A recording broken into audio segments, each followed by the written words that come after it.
At 15, I rescued Prince Adrien, who had been wounded during a royal hunt, and he brought me back to the palace.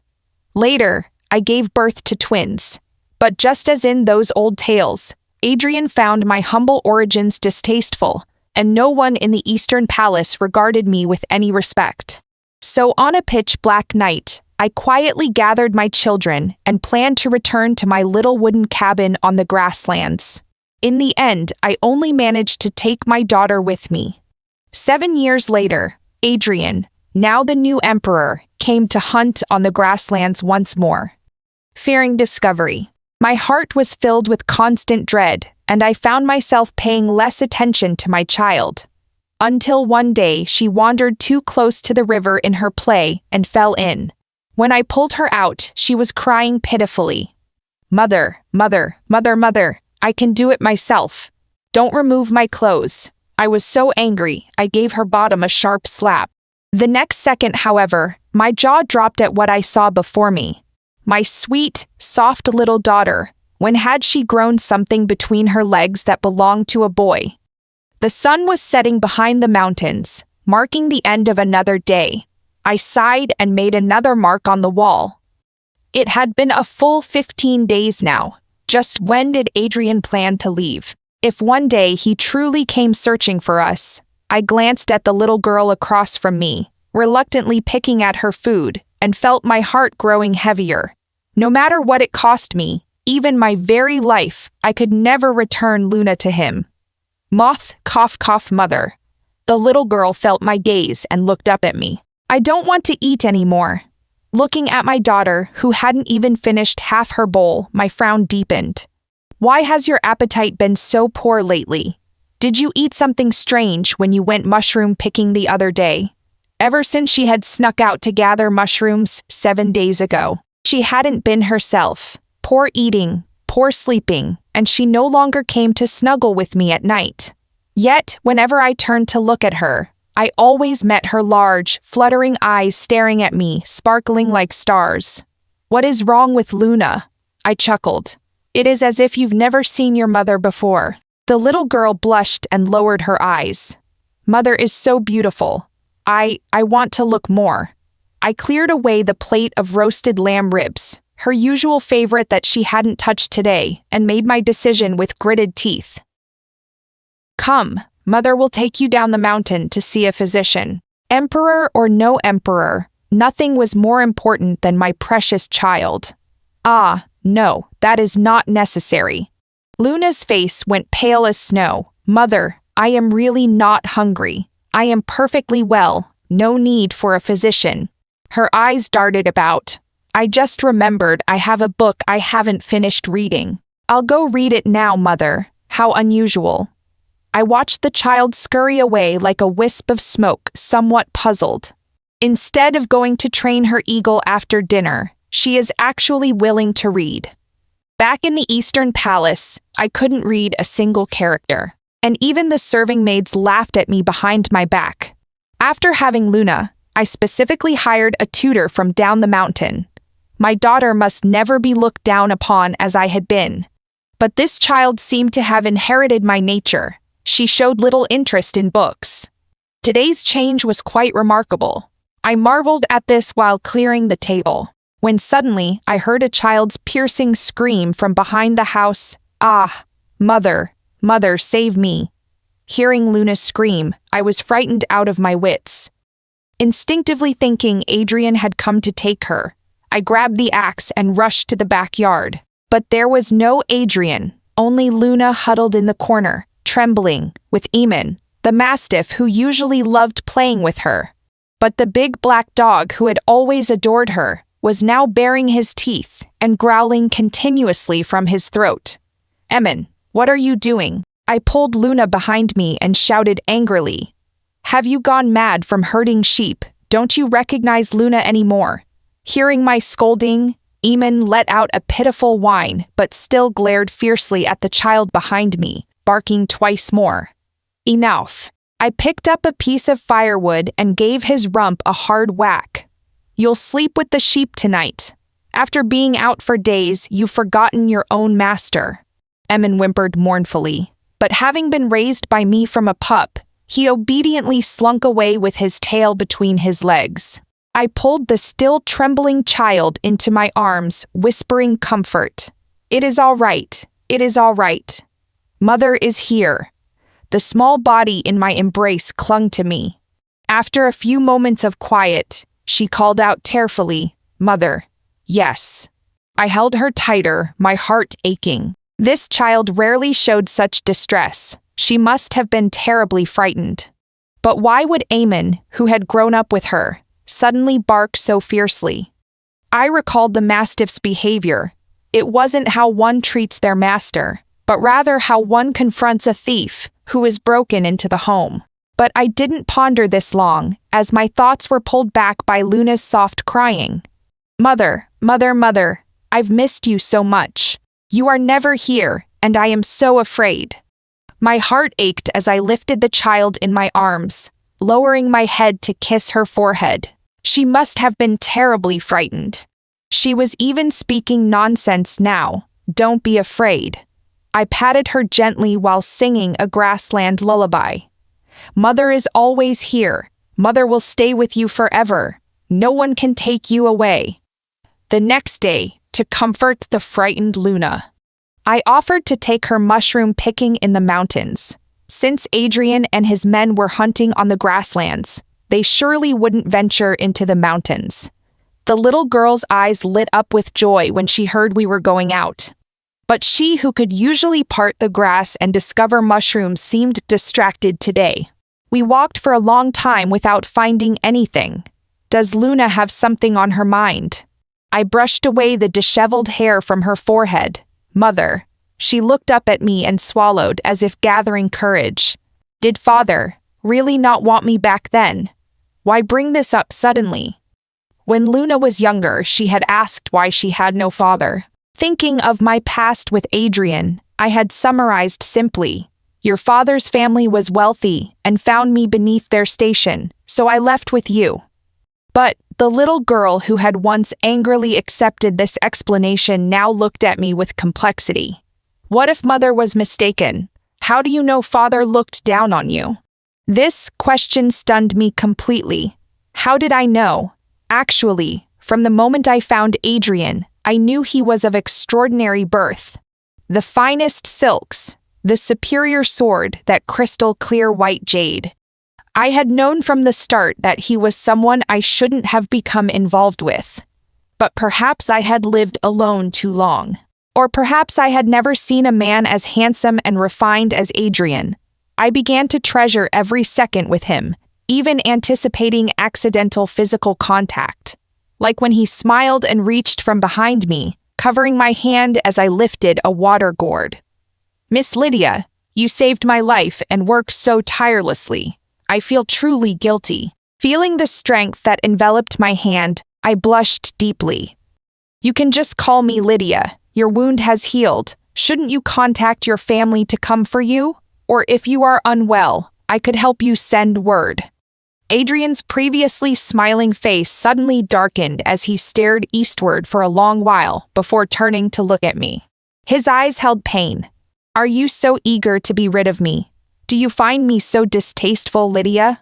His refined features dropped slightly, the setting sun illuminating the anguish on his face clearly. Frightened, I quickly waved my hands. No, I just worry you might not be comfortable. My house is small and shabby. With drafts at night, I am not afraid." Adrien looked at me with clear eyes. "I've lived in places smaller and shabbier than this. Besides, with you here, I feel at peace." All my words were choked back by this single sentence. I stared wide-eyed as the man before me laughingly pinched my puffed cheeks. "So will Lydia stay with me always?" Just for that one sentence, when Adrien's subordinates came to fetch him, I agreed to return to the capital with him. By then, I was already carrying his child. I thought he was some wealthy family's young master. Only upon entering the palace did I discover I was carrying the current crown prince's child. The empress was furious. "Catherine is of marriageable age and about to wed you." Yet you have a child with a woman of unknown origins. Where does this leave the Chapman family's honor? That is your uncle. The Adrien of those days would still sneer coldly while protecting me behind him. Whether Lord Chapman is fourth prince's uncle or my uncle, Mother knows well in her heart. After the hunting incident, I begged Father to spare Lord Chapman punishment. If Mother demands more, I cannot comply. But one thing is certain, the child Lydia carries is my firstborn. Mother oversees the inner palace, and should anything happen to my heir, it would be difficult to escape responsibility. So I must trouble Mother to take good care of Lydia during this pregnancy. I didn't understand a word of what Adrien said, but hearing the Empress behind us smashing things and calling him ungrateful wretch and bastard, I suddenly felt excited and jumped up to kiss him. You were so impressive just now. Adrien touched where I had kissed him and smiled. You understood all that? Not at all. I proudly lifted my chin. But I know she must have lost. That is why she is jumping around like a monkey. Just like those worthless men on our grasslands who beat their horses when they lost races. The gloom on Adrien's face disappeared completely, and he laughed as he embraced me. Lydia is very clever. Back then, he didn't mind that I understood nothing and would even praise me. When did it all begin to change? Mother, say something. I looked down to see Luna tugging at my sleeve. I heard that distinguished guests have recently come to the grasslands, all wearing beautiful jade pendants. Maybe one of them has the other half that matches mine, and that would be my father. I watched the child standing by the water, the half-jade pendant in her hand glinting, and quickly pulled her back in alarm. That is not for finding your father. You must never let anyone see it. That jade pendant was specially commissioned by Adrien after the twins were born. One complete piece of jade, split in two. The right side was carved with a sun and the character Felix. The left side bore a moon and the character Luna. I had always called her Luna, but never told her that her full name was Adrien Luna. I had never mentioned that she had a twin brother who looked exactly like her. He possessed the other half, the sun pendant, which paired with hers. When pressed together, they fit perfectly, as if they were one. Mother, you still haven't answered my question. Why don't you take me back to see Father? What if he hasn't remarried? What if he has been waiting for you to return all these years? He hasn't seen Luna for so long. He must miss her terribly. Waiting for me to return. I found this rather amusing. He had already had his wedding robes to marry Miss Chapman tailored, even insisting on designing the patterns himself. By now he probably had several more children. How could he possibly be waiting for my return? If there was truly something he couldn't let go of. I glanced at the half-jade pendant the child had carefully tucked back into her shirt, and my heart grew heavier. In my lifetime, I had always acted with a clear conscience. But my one regret was the child I couldn't take with me that night. If Adrien truly had children with Miss Chapman, how was my little Felix faring? Mother, why are you crying? Luna, who had been skipping ahead and hadn't heard an answer for some time, turned to see her mother wiping away tears and was alarmed. Mother, I am sorry. I won't talk about returning to find Father anymore. Please don't cry. The child was desperately worried, wanting to wipe my tears with her sleeve. But she suddenly pulled her hand back, rolling up her outer robe to gently dab at my face with her inner garment sleeve. We didn't bring a handkerchief. Mother will have to make do. This made me laugh. Little one, since when do you put on such airs? When have you ever carried a handkerchief? Mother doesn't mind if your sleeve is dirty. Luna stammered and blushed, lowering her head without daring to meet my eyes. Mother, don't cry anymore. I see beautiful flowers ahead. I'll pick a bouquet for you. With that, she ran off, stumbling over the rocky stream, making my heart leap again. Slow down, careful you don't fall. After calling out, I realized I was worrying too much. This child had grown up in these woods. How could she possibly fall? But the next second, Watching her trip over a protruding tree root and tumble into the river, I was terrified beyond measure. Luna. Fortunately, the little river wasn't deep. Luna surfaced briefly before I pulled her out. Mother, she trembled in my arms, though it was summer. This river was fed by melting snow and ice, bone-chillingly cold. Without thinking, I stripped off my outer robe, wrapped the child tightly in my arms, and ran. Thankfully, we hadn't walked far today, and I reached home in less than half an hour. I poured the water I'd been heating for milk tea into the washing tub and turned to undress Luna. Quickly, get out of these clothes and soak in the hot water, or you'll catch a chill and develop a fever. No. But Luna, soaked through, clung tightly to her clothes, refusing to let me move them. I'll do it myself. Mother, please go out. Silly girl, what time is it for modesty? Angry, I gave her bottom a firm slap and quickly stripped her clothes, dropping her into the water. In the past, she would have giggled and splashed water at me. But this time, Luna covered herself and quickly sank into the tub, her eyes full of panic. Mother, no, go out. Through the rising steam, I felt as if my eyes were playing tricks on me. Her body, did she have something that shouldn't be there? What exactly is going on with you? My head was buzzing, even my fingers trembling. This was definitely my child. I couldn't possibly be mistaken. But this child, could Adrien's family have some strange condition where children's gender couldn't be determined before age 6? Mother.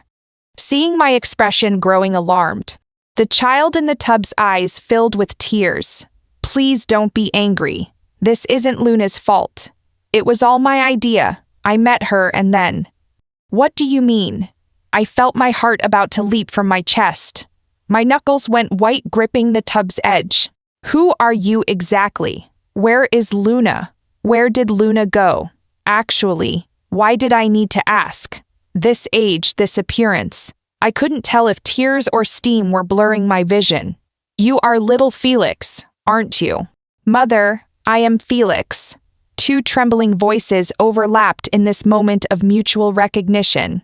After an hour of tender reunion, I stared at the face before me that was identical to Luna's, lost in thought. Based on the information I had just gathered, first, Luna had disguised herself as him and gone to see Adrien. Second, Felix was the crown prince. So the only way to retrieve my daughter was to secretly bring the real prince to the royal camp and swap out the fake Prince 1. Wrong move, and we might be discovered. A woman of unknown origins wandering about with two identical princes. Son, are you trying to give your mother an early grave? I collapsed onto the bed and rolled my eyes, my newly rekindled maternal love evaporating completely. Mother, don't say such things.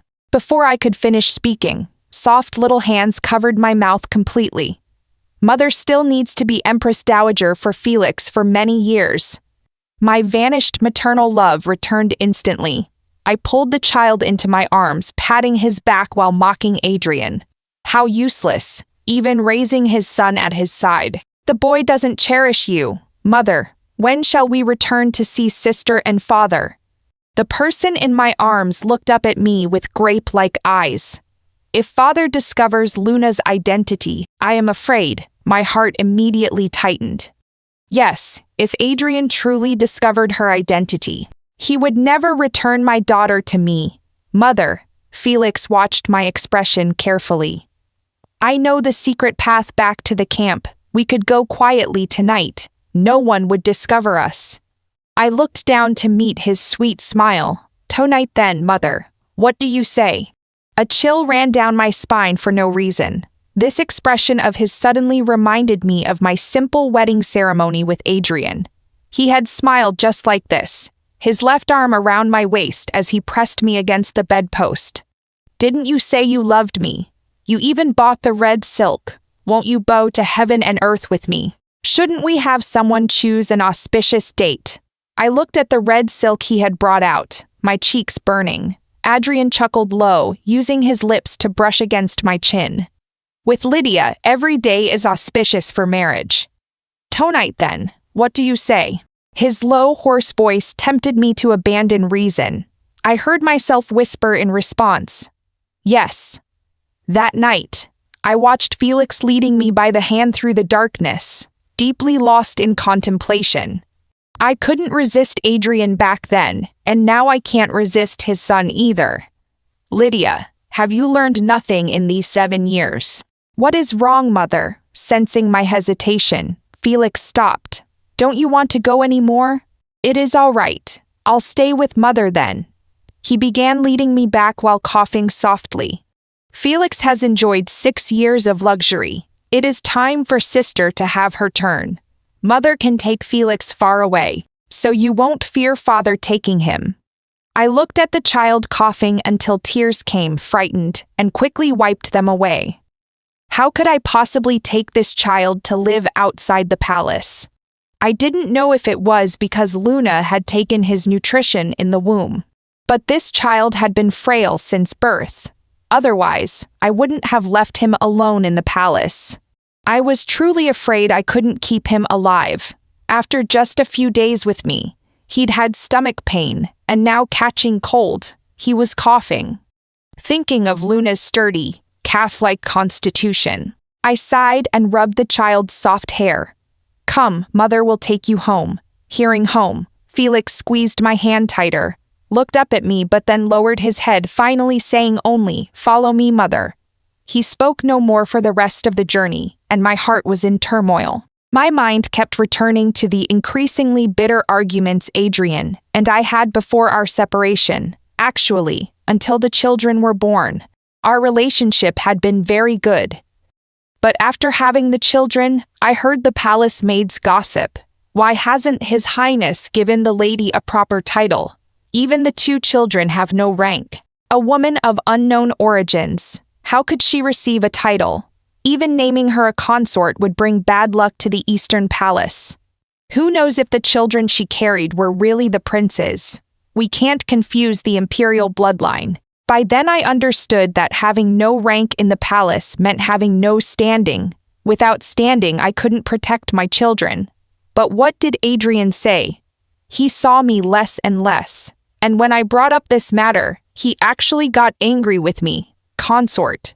Lydia, how ambitious of you, asking me to make you a consort. My heart turned cold as if it had fallen into ice water. That was the first time I realized Adrien truly thought me unworthy.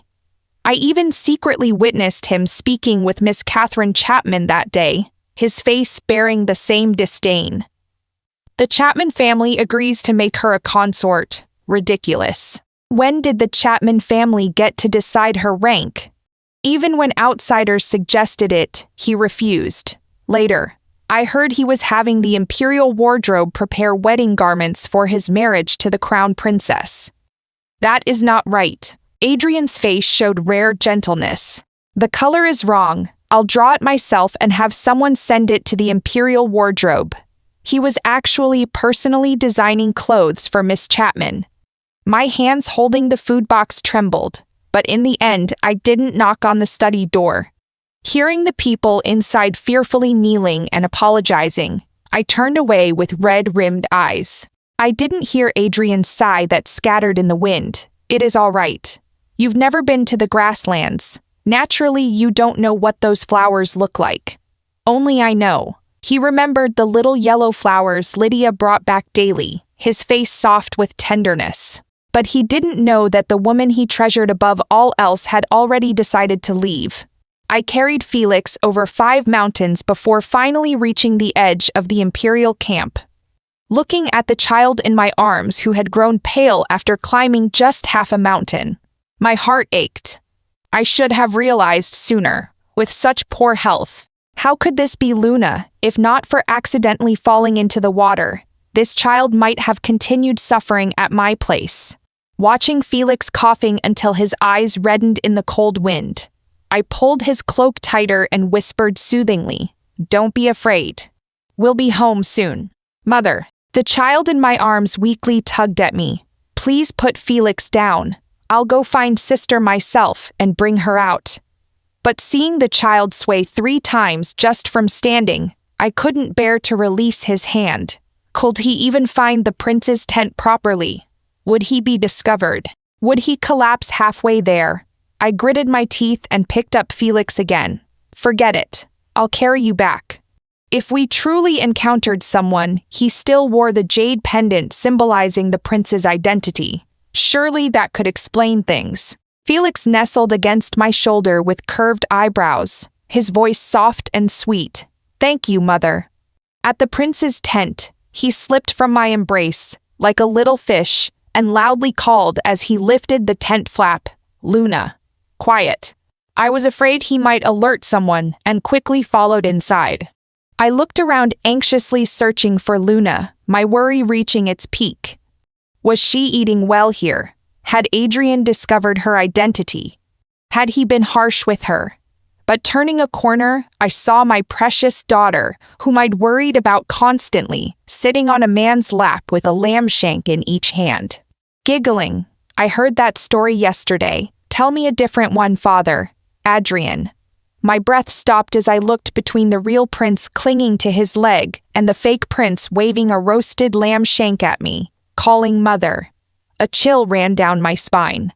This was being caught red-handed with irrefutable evidence. I trembled, unsure whether to kneel first or flee, when I saw Adrien frown and move Felix to his other leg. Then look up at me. Why did it take so long? We've been waiting for you. His voice grew softer, dissolving into the summer evening breeze, yet piercing my heart like an arrow. Then the entire world contained only his presence. Felix's sneeze brought me back to reality. I instinctively crouched to feel his forehead and said to Adrien, "He fell into the water today. Do you have a physician with you?" Adrien's face immediately tightened. He placed Luna in my arms and swept up Felix. Before lifting the tent flap, he turned to look at me deeply. "Before I return, you are not to go anywhere. Don't worry, father." Before I could speak, the one in my arms had already betrayed me. Waving her lamb shank at her father, "Luna will wait right here for you. Father, I won't go anywhere." Adrien smiled and disappeared into the night. I was so angry, I gave the little girl's bottom a slap. "Little traitor, you are won over that easily. I was worried sick about you, and here you've been living comfortably." "Mother," the little girl pouted with tears in her eyes. "You are the one who lied to me first, and now you are being unreasonable. If I hadn't met brother while gathering mushrooms, how long would you have kept deceiving me? You said father didn't like me and didn't want me. That was a lie. He recognized me immediately and said he missed me so much that he'd been waiting for me to come home every day." Seeing the little girl crying so hard she was hiccuping, guilt washed over me. Adrien, indeed, had never not wanted her. He simply hadn't wanted me. Luna was already 6 years old enough to understand. On one side was being sister to the reigning prince. On the other was being a wild child in a remote valley. I couldn't selfishly decide her life anymore.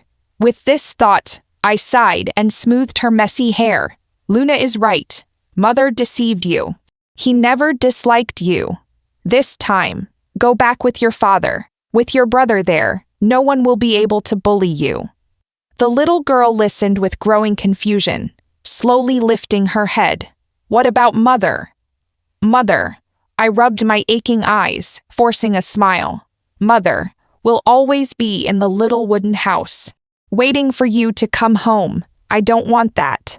The little girl gripped me tightly with all her strength. "Mother, father said he wants to take you back too. He said the palace is very big with many rooms, and you and Luna can choose wherever you want to live." "Really?" I smiled while wiping tears from my eyes. I had once thought the same thing. The palace was so vast, surely there was room for me. But if Adrien didn't care for me, what use were spacious chambers? I tucked away the fallen cloak and vanished into the night after settling Luna to sleep. After tonight, I would once again be simply Lydia, alone. But I hadn't gone 2 steps when breathless voices called from behind. "Lydia." The voice trembled. "This time, won't you even take your daughter? Do you despise me so completely?" What kind of words were these? I turned back in surprise to look at Adrien. He seemed to have run from somewhere. His jade crown was askew, his priceless brocade robe stained with weeds. "Your Highness." I pressed my lips together, then corrected myself. "Your Majesty." "What do you mean by this?" "The princess said you've missed her for years, now that I've returned her. Your Majesty's forbearance in not pursuing my crime of taking her away is already more than I deserve. How dare I feel any resentment toward you?" "Lydia." He closed his eyes. "Must you speak to me this way?" I was silent for a moment, thinking of my innocent daughter, and decided to humble myself. "Your Majesty." I clasped my hands and knelt before him. "I am coarse and unrefined. Luna learned little growing up with me. If in the future she offends any of the court ladies, please, for Felix's sake, protect her." "What are you doing?" Before I could finish, Adrien pulled me up forcefully. His eyes held unprecedented panic. "What court ladies? Where would any court ladies come from?" I was confused. "Didn't you have wedding garments made for marriage with Miss Chapman, haven't you?" "Had Miss Chapman died?" I frowned deeply. Adrien was truly devoted. After all these years, he still hadn't taken a consort. "What nonsense are you speaking?" Adrien looked at me with bewildered amusement. "When did I ever make wedding garments for marriage with a Chapman woman? The only time was for you. I specifically instructed them to embroider your favorite little yellow flowers. They searched everywhere for the pattern but couldn't find it, so I had to draw it myself." "What?" I was thunderstruck. "Those robes were meant for me." But I stammered. You wouldn't even grant me the rank of consort, yet those were crown princess garments." "Lydia, you are impossibly foolish." Adrien closed his eyes and took a deep breath. "You are my wife who bowed to heaven and earth with me, yet you begged me to make you a concubine. Of course I refused. How could I not resent it?" But, I stammered for a long time without getting anywhere. "So that garment that made me flee with my child in anger, it had been meant for me all along. Adrien, he had never wanted to abandon me, and had even planned to make me crown princess. You actually ran away over this." His pupils filled with shock. "But the letter you left said, I had written that the Eastern Palace was full of schemes and disgusting, that Adrien was busy with trivial matters, and had no time for me. I had written that I hated this place, that I missed the blue sky and air fragrant with grass. I had written, Adrien, staying by your side, I will wither like those flowers I brought back from the grasslands." The prince, barely 20 years old then, had read his wife's letter with trembling hands, then issued an order. No one was to pursue her. He had promised Lydia she could have anything she wanted, even if that meant leaving him. The atmosphere fell into awkward silence.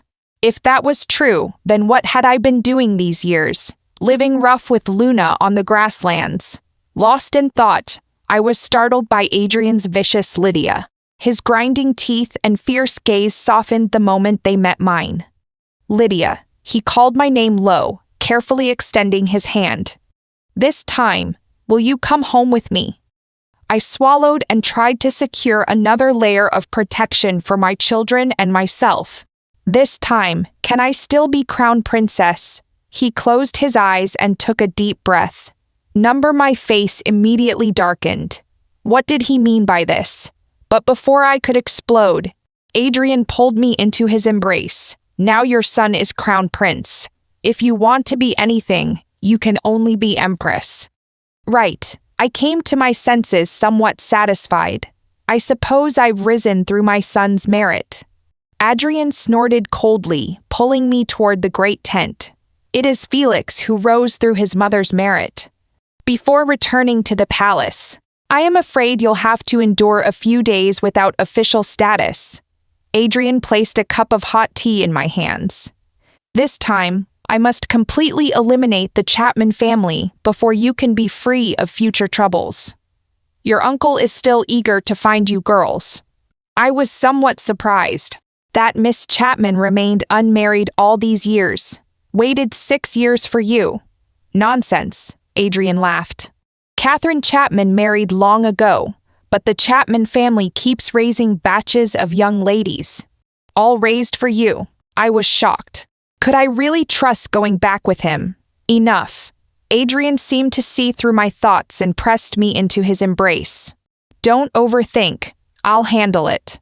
Felix caught cold, so you'll stay in the tent with him these next few days. Luna can accompany me outside. Luna won't cause you trouble, will she? I worried. I raised her carelessly and never taught her proper etiquette. She won't, Adrien interrupted, pressing a gentle kiss to my forehead. Lydia, his voice was hoarse beyond measure. I haven't had time to say, you raised Luna beautifully. My prince shot through 2 rabbits with a single arrow during the hunt for the first time. Thank you, Lydia. His eyes held endless tenderness and love. I felt boneless, melting into warm spring water, wanting to drown in it. Adrien, I remembered there was something else I hadn't said, grasping a moment of clarity in my confusion. I caught my breath. I actually missed you very much. I thought you would come after me, or come find me, but you didn't. So I assumed you truly didn't want me anymore. The woman in his arms laid her heart bare for him to see, but Adrien's heart ached too much to touch it.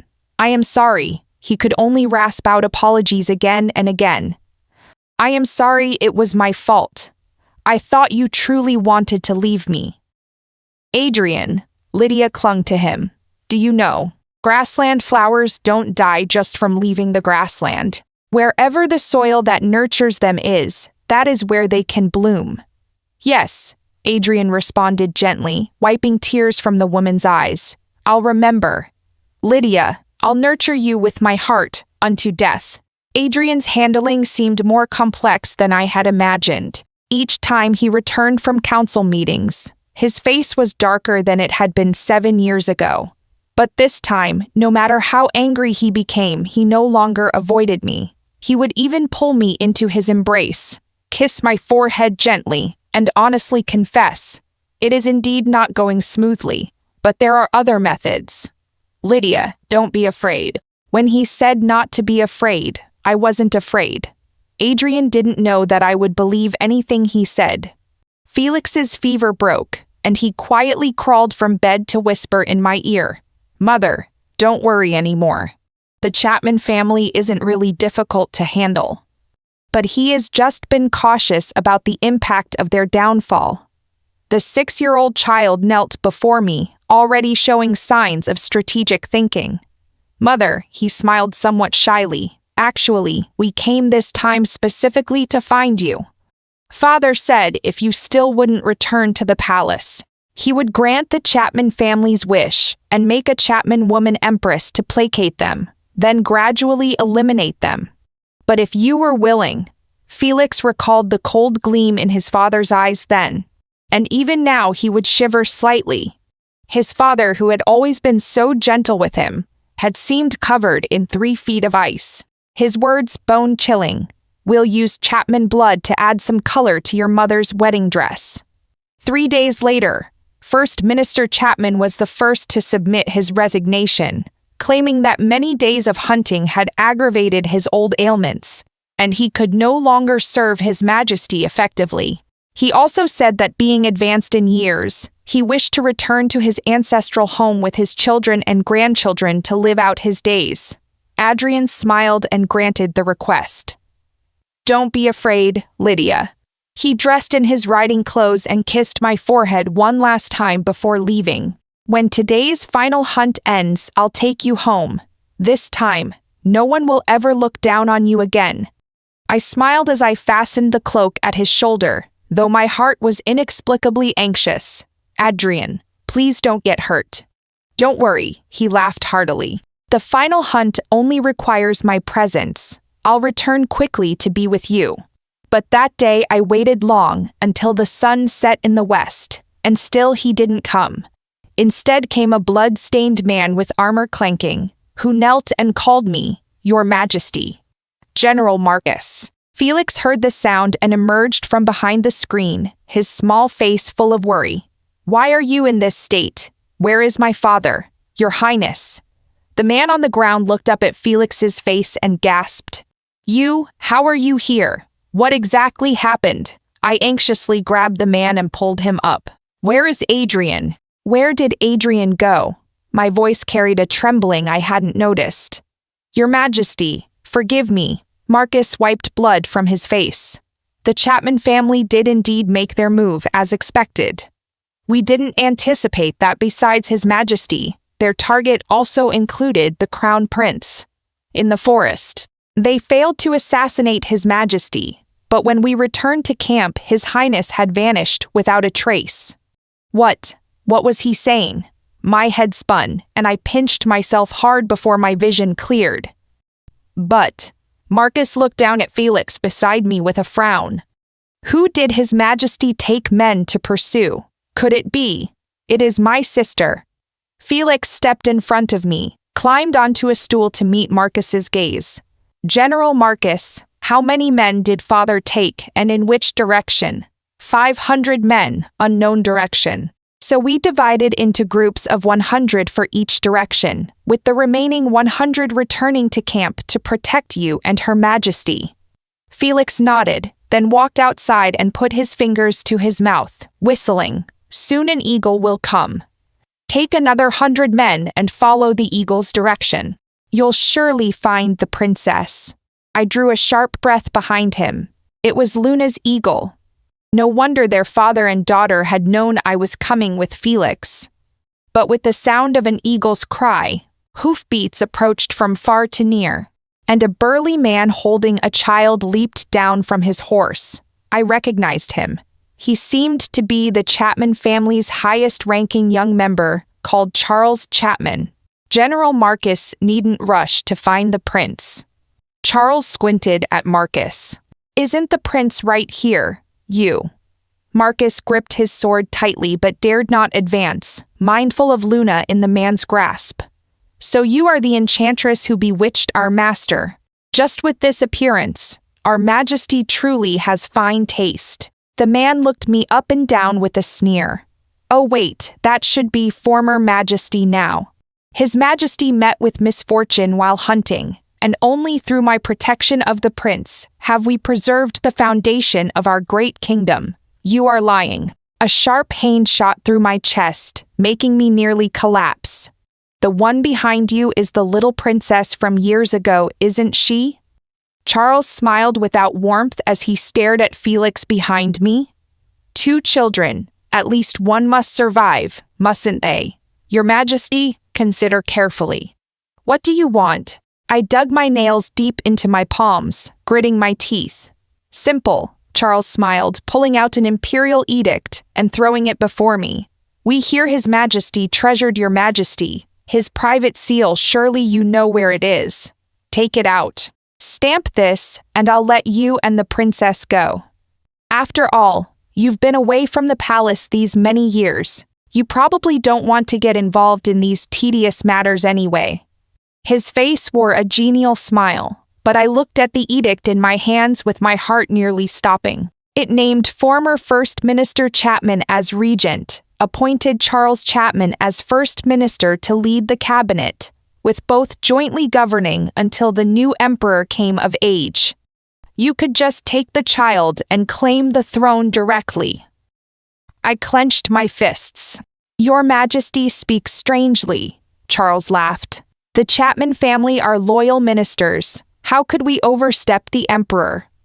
Your Majesty hesitates, so could it be? He lifted Luna from the ground with one hand, his palm pressing directly against her throat. You'd prefer to watch me eliminate the prince. Actually, the little princess looks just like the prince. Bringing her back would save considerable trouble. Your Majesty, choose. I shuddered all over. my mind going blank. What should I do? How could I kill him immediately? Felix. I looked up tremblingly at the child before me, and both children's gazes turned toward me. When you were small, mother never sang to you now. Let me sing a lullaby to send you off. I closed my eyes, and in Charles's mocking smile, began to sing softly. It seems your majesty has chosen. I ignored him, singing steadily while never taking my eyes from Luna. I watched her expression change from trembling to calm to determination. Good child, be brave once. Mother will surely protect you. When the song ended, I placed my little finger in my mouth and blew with all my might. Charles was still smiling, not noticing Luna pull something from her sleeve, not seeing the eagle suddenly diving from the sky. He only felt the child's hand seem to smear something across his eyes, and the next second came tearing pain. Aha! He clutched his eyes screaming, completely forgetting to hold the child, throwing her aside only to have Marcus catch her. The next second, his chest erupted in similar agony. He used all his strength to see through his one remaining eye that the grassland woman his family had trampled into dust held a bone knife, stirring viciously in his chest. Yes, grassland people, whether human or animal, never compromised when facing danger. They thought only one thing: how to kill. He had accompanied the emperor on hunts for years. Why had he forgotten this one thing? When Adrien returned, I was covered in blood, clutching both children, refusing to let go no matter what. Lydia, Lydia. He called my name with heartbreak. It is over. Don't be afraid. I am sorry, I am sorry. He held me, burying his head in my shoulder, and soon I felt moisture. I came back to my senses, reaching up to pat him, my voice hoarse. I am fine. To kill him. The Chapman family had spared no expense, even sending direct family members serving in the military. I killed them all. Adrien still had red eyes. When I first took the throne, the court was unstable, so I temporarily spared the Chapman family. I never thought it would lead to such disaster. It is over. I couldn't help but pat his back comfortingly, despite his fear that seemed to penetrate his chest. Adrien, it is over. Lydia, he still wouldn't lift his head, his voice still choked. You truly gave me such a surprise. Felix was someone he had raised from childhood. His imperial bearing was 99% learned from Adrien. But his daughter, he trembled as he lowered his head to kiss Luna. When we return to the palace, Father will give you the most honored rank, make you the most beloved princess. But Luna, who just moments ago had been too frightened to speak, now lay in Adrien's arms laughing. Father, I want to be like General Marcus, a great general. I'll protect you and Mother, and her delicate brother too. I looked at the fierce little girl before me and pinched her cheek, breaking into tears and laughter. Who does she take after, I wonder? I murmured. What does it matter? Adrien lowered his head, holding me and both children tighter, smiling.